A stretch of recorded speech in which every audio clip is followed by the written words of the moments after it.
Hi, we're here today with my buddy Tom. Tom has a New Holland tractor, a really nice tractor. So Tom, tell us a little bit about your tractor if you don't mind. It's a 2023 New Holland. It's got 75 horse, loader tractor. I went with the most horsepower without the crap DEF fluid and all, I hear that. All that emission crap. So unfortunately, I'm only at 75 horse, but that's the most I can get. And then I mostly use this. So what I was getting it for was feeding out round bales, and so I knew my weight capacity was around 2,000 pounds. But being in northeast Iowa and Clayton County, nothing is flat. So anything with on the front end, it's always good to have a round bale on the back. Otherwise, you always lift that rear tire on the back. I don't have fluids or weight added to the back yet. But I will be doing that in the future, just kind of learning the limits of the tractor. Are you going to do both fluid and weight? Or nope, I'll just do weights inside the rims. Okay. And then I'm just going to get one of those quick 3-point. Quick attach? Yeah, quick attach. I'm going to get one of those for the back. And then that way, when I need to, I can add weight to it. And then otherwise, most of the time, I'll just have a round bale in the back.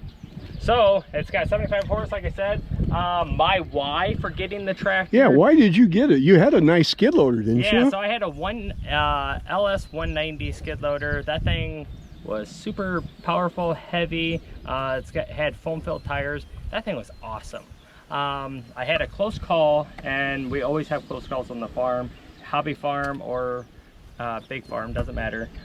So my son at the time was only 3 years old, and he heard Dad outside running the skid loader, and he came out behind, and I was moving round bales in and out of the shed, and he came in behind the skid loader. And skid loaders, there's a big blind spot. And so as I was backing out, 90% of the time I was just back in my same ruts, staying in the same line, and then this time I just spun around, and he was standing right there in the track. So that was close. Yeah, that was the kick in the nuts. I needed to realize that I need to see everything around me and not get comfortable running the equipment. And so I got a tractor that has a buddy seat, was number one.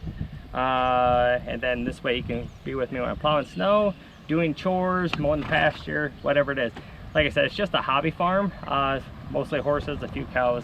And so this way he can sit in with me, and in the AC or the heat, there's no complaints in it. And do you have any trouble getting him to ride with you? No, the funny part is I get in and he kicks me out of the driver's seat, and he wants me in the buddy seat. So I've slightly figured out how to drive this now from the buddy seat.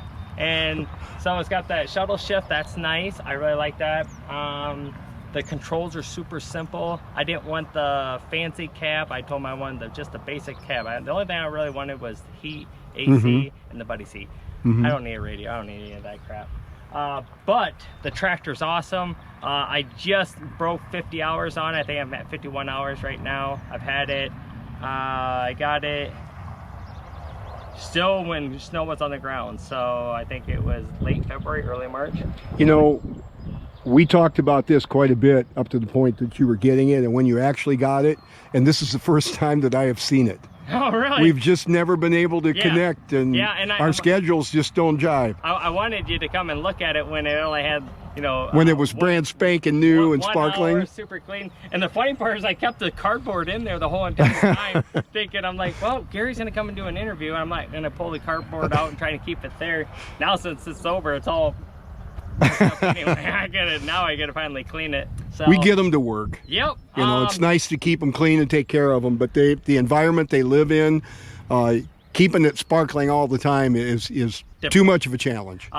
Get you. When I was talking to Gary I wish I would have got it with that hydraulic lines that go to the front for running a brush hog or a postal your pump. third function. Yep. I wish I would have. I won the DA award for that because I didn't get it on my Kubota. Okay. All right. Yep. Well, I am gonna get that. Yep. Add it on. there's a few times I'm like, I think. Are you going to install it yourself? I think so. I think you're looking at $1,000, even if you do it yourself. Okay. Summit Hydraulics makes a kit that you can probably get the kit for $750, $800 or whatever. Okay. So that's probably about the cheapest you're going to find. All right. Well, they said when it gets to 50 hours, they wanted me to bring it back to the dealership and then them do a full service on it, check everything over. So I just hit the 50 hours. I'm gonna take it back. Check out what Tom has done here. He has to move this building for his wife Kim as part of a honey-do list he was given. He drives the tractor in, fastens the loader to one end, uses the box blade, fastens to the other end, straps it all down, and moves it with the tractor. Not the best visibility. You can only see backwards, but he does a good job.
Hi, Johnny.